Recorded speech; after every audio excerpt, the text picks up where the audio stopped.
حق شيخ الحاج عمر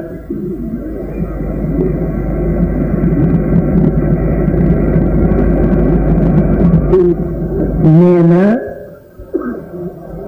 لموم رك لي تودي عمر بن الخطاب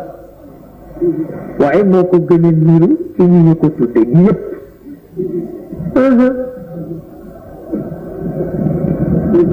neena alquran it ñepp dañ ko jang waye mom dañ ko wax yu wat waaw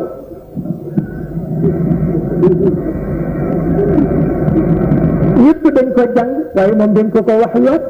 neen bu jëfé ci ngoy xam waaw ay jëfu ci jàng ak jëfu ci ñu wax yu waat du benn waaw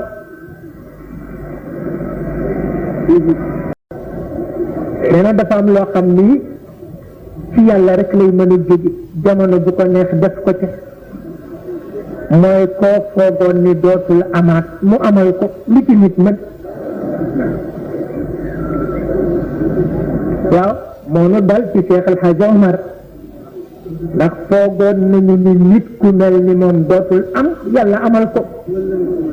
waaw li yëpp nag ci daraja Seydi Cheikh Ahmed Tidiane waaw hada min allahi tajri xawlahu al-usur ya asbaha an-nas bil-faruq ya Umaru wallahi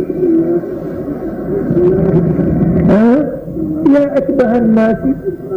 بالفاروق يا عمر أوحى إليك بما في الطي من صور حتى تمثل في أعمالك الصور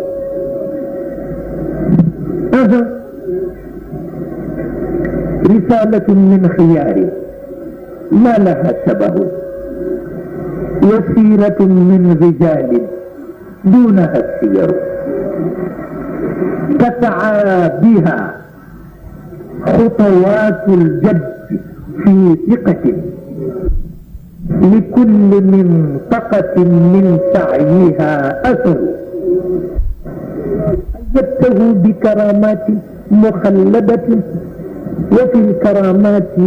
ما تجلى به الفكر أنقذت أمتنا السوداء حين شكت من قبضة الشك فارتاحت بك الأسر وقدتها برضا تمشي لغايتها وفقا لفطرتها فانقادت الفطر لما سمعنا رجالا يذكرون به وأفضل الشيء طابت به الذكر قلنا لهم لا أقل الله زادكم زودتمونا بما في ضمنه عبر تلك المعارك تدعو للدفاع فلا تدعو إلى الظلم إن الظلم يحتقر يبنون كل متاعيهم بحكمتهم على المكارم لو انتصروا البلاد على خيل شمائلها تحكي شمائلهم من بينها غرر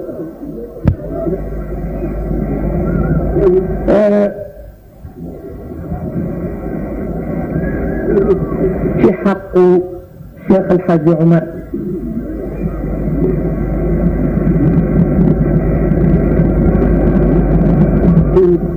نينا بموم رك لي تودي عمر بن الخطاب واي موكو گني نيرو ci ñi ko tuddé ñepp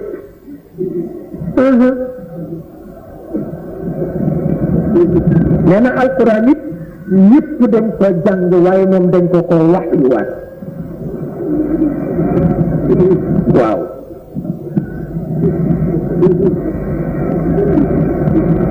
ñepp dañ ko jang waye mom dañ ko wax yu wat mais bu jëfee ci nga koy xam waaw waaye jëfu ci jàng ak jëfu ci ñu wax yu waat du benn waaw